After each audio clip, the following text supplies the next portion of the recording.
어제 그 부교육자 수련회를 다녀왔는데 선교대가 이제 처음으로 오랜만에 대면 집회로 열렸고 이제 부교육자 수련회가 열렸는데 오랜만에 덕평에 가서 직접 현장에서 말씀을 들을 생각하니까 너무 좋고 설레이고 그렇게 하더라고요. 가는 도중에 막 이렇게 동기랑 전화 통화도 하고 막 그러게 했는데 벌써 알고 있어요. 제가 뭔가 약간 들떴다라는 것을 상대방의 목소리만 듣고도 알더라고요. 근데 생각보다 되게 일찍 도착을 했어요. 그래서 막 차도 나중에 나오기 좋은 그 위에다가 대놓고 뭐 또 가니까 동기 한 명이 와 있더라고요. 이미 왜 이렇게 일찍 왔냐 그러니까 어제 왔대요. 왜냐면 처가가 그 근처에 있어서 겸사겸사해서 어제 왔다고 해서 그 동기랑 또 이런저런 포럼도 하고 뭐 이렇게 했었는데 어 그러고 난 다음에 이제 말씀 들었죠. 좋은 건 딱 거기까지였어요. 왜냐하면 생각지도 못하게 어떻게 보면 사람들의 마음이 다 똑같은 거죠. 생각지도 못하게 사람들이 정말 많이 온 거예요. 부교육자 수련회니까 뭐 이렇게 대상이 제한적이잖아요. 어떻게 보면 물론 부교육자들도 많이 있으니까 많긴 한데 생각보다 정말 많이 왔거든요. 그러니까 그 대면 집회 때의 그 불편함 등이 갑자기 확 부각이 되더라고요. 사람이 많으니까 앉을 데가 없어요, 일단. 그리고 이게 막 다 마스크 쓰고 있고 그런데 사람이 많으니까 열기가 있잖아요. 그러니까 덥고 불편하고 뭔가 옛날에 이랬었지 하는 게 피부로 확 와닿으니까 이게 되게 오랜만이고 그래서 적응이 안 되더라고요. 이게 쉽지 않았지 그런 것들.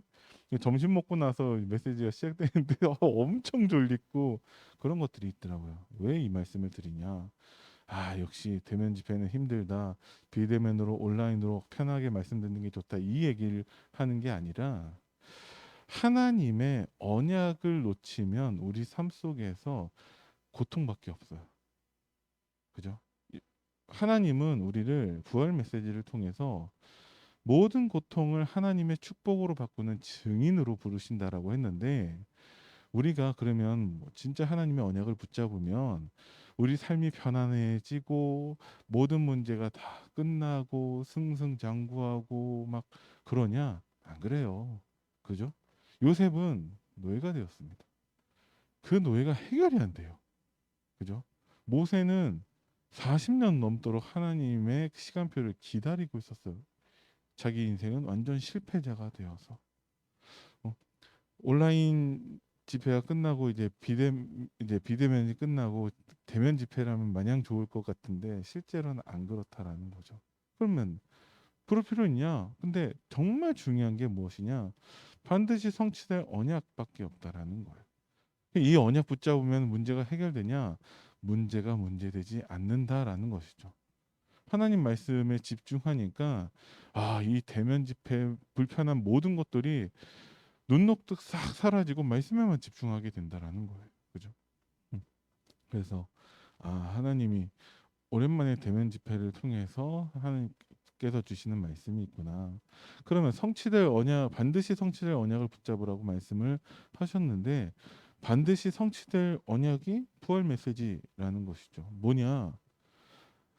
하늘과 땅의 모든 권세를 가진 예수님께서 우리와 함께 하시면서 성부, 성자, 성령의 이름으로 하나님의 이름으로 역사하실 텐데 이 비밀을 아는 제자로 우리를 부르셨고 모든 족속에게 가게 하시는데 딱 한 가지 언약이라는 거예요. 내가 세상 끝날까지 너희와 항상 함께 있으리라. 그게 다예요. 이게 대면 집회하니까 사람들도 많이 오고 막 덥고 불편하고 여러 가지 많이 있지만 그곳에서도 하나님이 우리와 함께 하신다. 그게 전부라는 것이죠. 이걸 진짜 누릴 수 있느냐? 알고 있는데 진짜 문제 왔을 때는 이것을 놓치고 있냐? 그게 우리의 신앙생활의 관건입니다. 이스라엘 백성들이 주로 이것을 놓치게 되었죠. 그래서 고통이 올 수밖에 없습니다. 왜? 다시 붙잡으라고. 그죠? 그래서 우리는 정말 성취된 언약을 붙잡아야 되는데 하나님이 구원받은 우리와 성령으로 함께 하신다라는 것입니다. 그것이 마가다락방에서 한 일이죠. 마가다락방에서 원네스를 이루는 10일간의 집중을 했습니다. 뭐 했냐? 기도했습니다. 그죠? 왜? 몇 날이 못 되어 성령의 그 충만함을 받을 거라고 말씀을 하셨으니까 그 말씀에 오직된 사람들은 모여서 기도할 수밖에 없는 것이죠.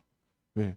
성령의 충만함이라는 것은 하나님이 원래 우리 인간에게 주셨던 그 축복이 회복되는 것인데 하나님이 우리와 함께 하시기 위해서 우리를 하나님의 형상대로 창조하셨다라는 것이죠.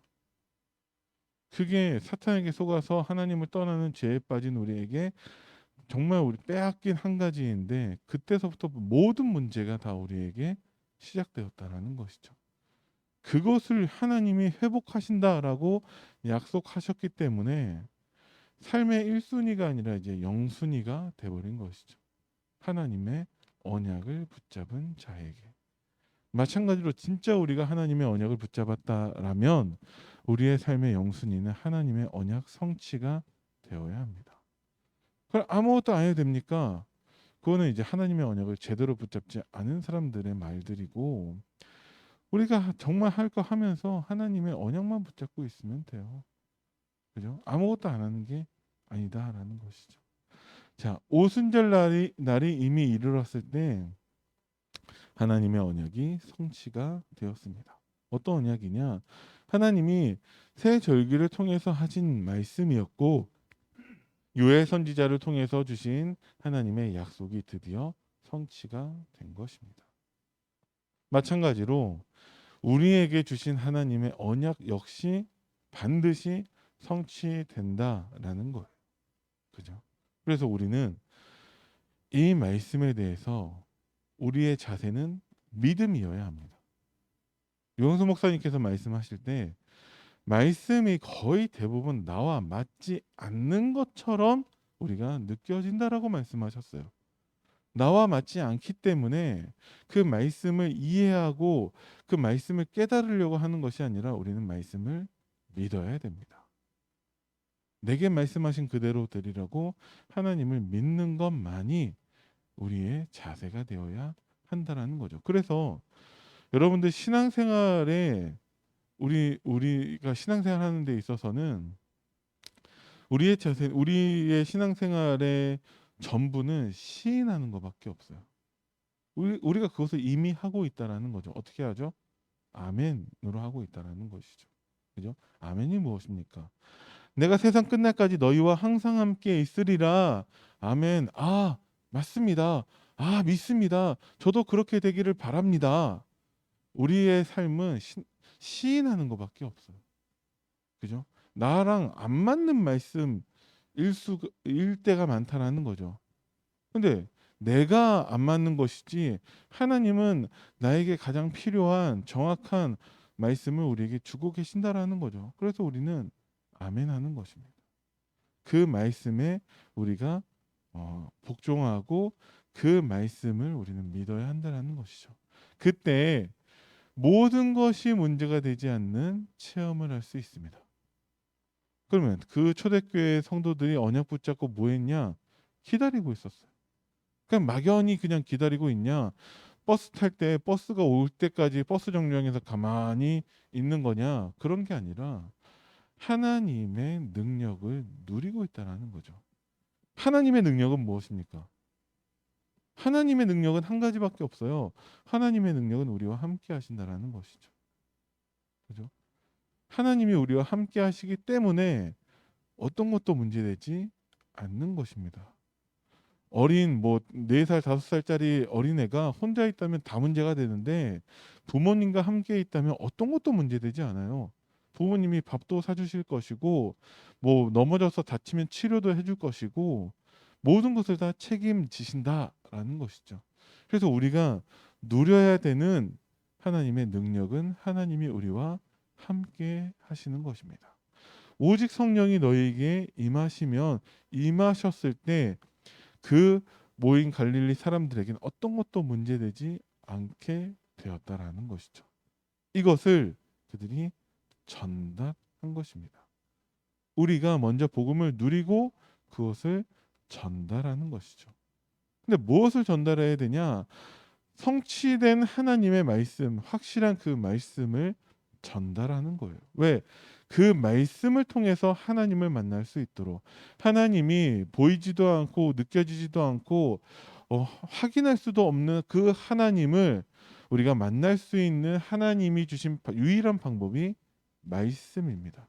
그래서 성령 충만한 그 갈릴리 사람들이, 특히 베드로가 무엇을 했냐? 설교를 통해서 하나님의 말씀이 성취되었음을 증거한 것이죠. 우리도 마찬가지로 성취된 말씀을 증거하는 것입니다. 그래서 하나님의 말씀이 성취되었다라는 것을 우리는 확인하기 위해서 말씀에 집중해야 된다라는 것이죠. 반드시 하나님은 말씀을 성취하고 계시는데 우리가 그 말씀을 언약으로 붙잡지 않기 때문에 하나님이 성취하신 것을 확인하지를 못하는 거예요. 이번 주 말씀 뭐였지? 이번 주 말씀 제목이 뭐였지? 모르니까 하나님이 성취하셔도 그걸 확인할 길이 없는 것이죠. 그래서 우리는 진짜 말씀을 붙잡아야 되는데 그때 성령이 역사하십니다. 저는 아무 일도 일어나지 않았는데요. 네. 그러면 기다리시면 돼요. 정말 하나님과 함께하는 축복 누리면서 기다리면 하나님이 말씀을 성취하신다라는 것이죠. 그럼 왜 우리가 당장 확인하지 못하냐?